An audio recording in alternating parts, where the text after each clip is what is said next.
So you talk about somewhere between 15 trillion to 20 trillion dollars of new opportunities created by AI in the next decade. So this is about the GDP of China and India combined. So just tremendous opportunities. So we, indeed see rapid application of AI, especially deep learning, for every segment of industry. For example, more efficient supply chain management, better business insights, better understanding of your customers, removing intermediate layers, better risk analysis, high level of and automation. There's a gap between the poor and the rich when it comes to the access into technology and data. So these digital technologies might, to some extent, expand the wealth gap in the world to increase actually the inequality in this world. Your view? In the past, there's a digital divide, there's a data divide. Now we have an AI divide.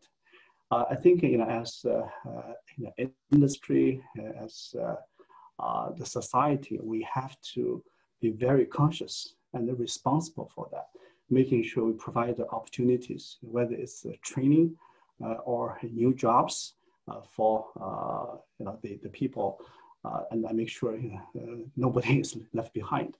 In fact, in this particular panel, I will talk about what I call the 3R principles.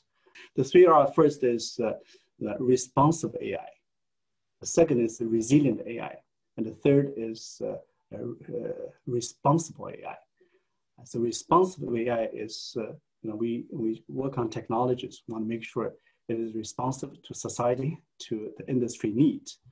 And the resilient, meaning, we need to advance our technologies to become more transparent, explainable, and robust. We must reduce data biases, leakage. So we must understand the use and the potential misuse of technologies. Do you think China has a good policy and investment environment for responsible AI development? First of all, AI is core to the national innovation strategy, and it's a key part of the overall economic policy at very many different levels. And number one, of course, is talent. In China, right now, actually, is number one in terms of the talent, especially young talent in IT, and computer science, and AI.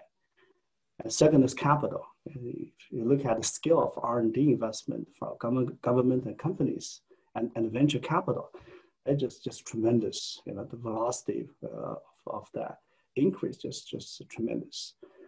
The other, of course, is the scale of the market. China is the largest, no question about that. And the other thing is actually infrastructure, broadband, wireless, digital payments, large-scale data centers, and the mobile internet. And China actually is ahead in those areas. However, China-US decoupling, especially tech decoupling risk, still remains. And for example, chip business is going to be affected, and chip is very important in the development of AI. So how would you estimate the impact of the potential China-US tech decoupling on AI development? Decoupling, if that happens, I hope that doesn't happen. If that happens, it will be really bad. It will be detrimental to China, to US, and the entire world. It will hurt every country.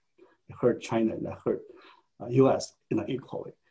So unfortunately, I understand there is a major rhetoric and current against the globalization, especially in the technology arena, supply chain, some of the advanced chips, and this whole thing was also exacerbated by the pandemics, the geopolitical conflict, some of the rising protectionism in the U.S. So if that happens, I think we will lose a major opportunity, and it's a huge loss to the world.